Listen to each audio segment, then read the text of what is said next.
Assalamualaikum warahmatullahi wabarakatuh. Jumpa lagi bersama sahabat-sahabat Matan TV dimanapun berada.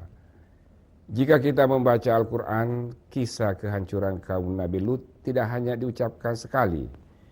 Kisah ini diulang berkali-kali dengan peringatan yang sangat keras di berbagai tempat. Mulai dari surah Al-A'raf, surah Hud, Asy-Syu'ara, An-Naml hingga Al-Ankabut. Mengapa Al-Quran sering dan tegas membahas fenomena ini? Ternyata penyimpangan seksual dibicarakan Al-Quran bukan sebagai keburukan yang berdiri sendiri. Penyimpangan itu bersinggungan dengan kejahatan lain yang saling berkorelasi. Pada awalnya, penyimpangan di kota Sodom tidak berawal dari apa yang hari ini sering diklaim sebagai hubungan sesama jenis. Secara geografis, Sodom adalah kawasan lembah yang sangat subur dan makmur. Kemakmuran ini membuat penduduknya menjadi sangat kikir dan terobsesi pada harta. Mereka tidak suka melihat musafir atau pendatang singgah dan menikmati hasil bumi mereka. Dalam krisis moral dan keserakahan itulah muncul ide keji untuk menakut-nakuti para pendatang. Caranya dengan mencegat, merampok dan memperkosa para musafir laki-laki. Awalnya sodomi digunakan semata-mata sebagai instrumen teror dan kekerasan untuk mengusir orang asing. Namun apa yang tadinya hanya alat teror perlahan berubah menjadi kecanduan, dinormalisasi dan akhirnya membatu menjadi budaya serta orientasi masyarakat kota Sodom.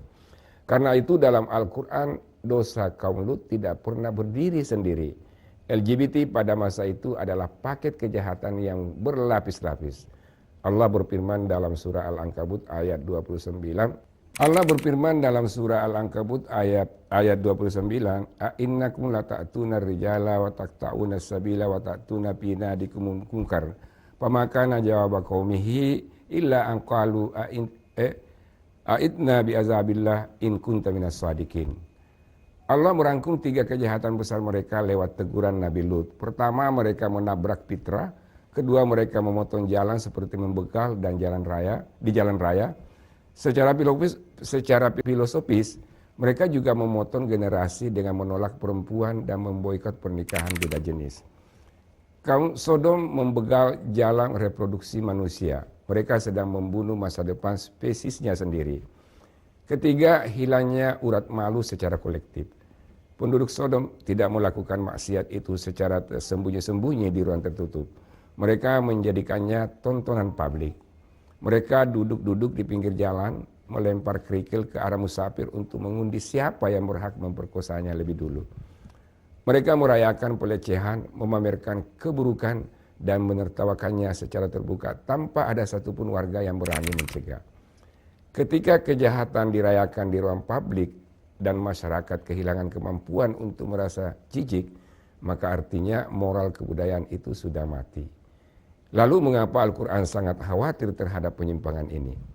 Jawabannya karena perbuatan ini adalah bentuk arogansi terhadap desain penciptaan Tuhan. Allah merancang laki-laki dan perempuan untuk berpasangan demi melahirkan kasih sayang dan melanjutkan keturunan. Merusak desain biologis ini disebut oleh Al-Quran sebagai israf atau melampaui batas kelayakan makhluk. Bahkan hewan di alam liar pun tidak mempraktikkan hal ini untuk mengganti siklus reproduksi mereka. Puncak dari arogansi itu terekam jelas dalam surah Al-A'raf ayat 82 saat mereka merespon dakwah Nabi Lut. Mereka tidak mendebat Lut dengan adu argumen yang logis, mereka justru berteriak, "Usirlah Lut dan keluarganya dari kotamu ini. Sesungguhnya mereka adalah orang-orang yang sok suci." Sahabat Matan TV, Al-Quran terus mengulang kisah ini untuk menegur kemanusiaan kita hari ini bahwa sehebat apapun kemakmuran sebuah bangsa dan setinggi apapun mereka memuja kebebasan peradaban, itu akan hancur ketika mereka mulai menormalisasi penyimpangan, merayakan keburukan, dan memusuhi orang-orang yang mengajak pada kesucian. Demikian, semoga bermanfaat bagi kita semua, terutama kepada masyarakat dan bangsa dan negeri yang kita cintai. Wassalamualaikum warahmatullahi wabarakatuh.